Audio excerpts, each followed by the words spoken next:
क्या आप जानते हैं कि महिलाओं को होने वाले मासिक धर्म का पुराणों में उल्लेख शामिल है? उन्हें मासिक धर्म क्यों होता है? इस पर एक पौराणिक कथा भी मौजूद है जो इंद्रदेव से संबंधित है। भगवत पुराण में वर्णित एक कथा के अनुसार एक बार बृहस्पति जो देवताओं के गुरु थे वे इंद्रदेव से काफी नाराज हो गए। इसके चलते असुरों ने देवलोक पर आक्रमण कर दिया और इंद्र को अपनी गद्दी छोड़कर भागना पड़ा। असुरों से खुद को बचाते हुए वे सुदृष्टि के रचनाकार भगवान ब्रह्मा के पास पहुंचे और उनसे मदद मांगने लगे। तब ब्रह्मा जी ने उन्हें बताया कि उन्हें एक ब्रह्म ज्ञानी की सेवा करनी चाहिए। यदि वह प्रसन्न हो जाए तभी उन्हें उनकी गद्दी वापस प्राप्त होगी। आगे अनुसार इंद्रदेव एक ब्रह्मा ज्ञानी की सेवा में लग गए, लेकिन वे इस बात से अनजान थे कि इस ज्ञानी की माता एक असुरी थी। इसीलिए उसके मन में असुरों के लिए एक विशेष स्थान था। इंद्रदेव द्वारा अर्पित की गई सारी हवन की सामग्री जो देवताओं को चढ़ाई जाती थी वह ज्ञानी से उसे असुरों को चढ़ा रहा था। इसे उनकी सारी सेवा भंग हो रही थी। जब इंद्रदेव को सब पता लगा तो वे बेहद क्रोधित हो गए और उन्होंने उस ब्राह्मण ज्ञानी की हत्या कर डाली। एक गुरु की हत्या करना घोर पाप था, जिस कारण उन पर ब्रह्म हत्या का पाप आ गया।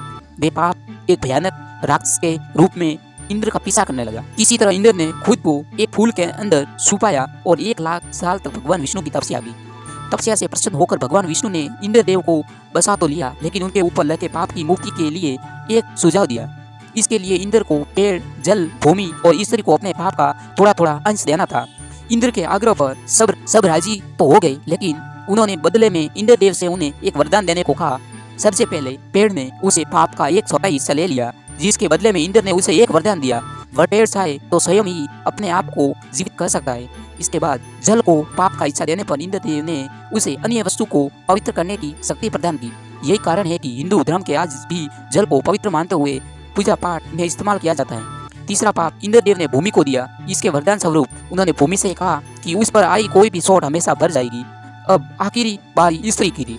इस कथा के अनुसार स्त्री को पाप का हिस्सा देने के फलस्वरूप उन्हें हर महीने मासिक धर्म होता है, लेकिन उन्हें वरदान देने के लिए इंद्र ने कहा कि महिलाएं पुरुषों से कई गुना ज्यादा काम का आनंद उठाएगी। इस दौरान वे ब्रह्म हत्या यानी कि अपने गुरु की हत्या का पाप ढो रही है, इसलिए उन्हें अपने गुरु तथा भगवान से दूर रहने को कहा जाता है। यही कारण है कि प्राचीन समय से ही मासिक धर्म के दौरान महिलाओं को मंदिर जाने की मनाही थी। तो दोस्तों, इस प्रकार महिलाओं को मासिक धर्म होता है। मैं आशा करता हूँ कि दोस्तों मेरा वीडियो आपको पसंद आया होगा, तो मेरे वीडियो को लाइक, शेयर एंड सब्सक्राइब जरूर करें दोस्तों।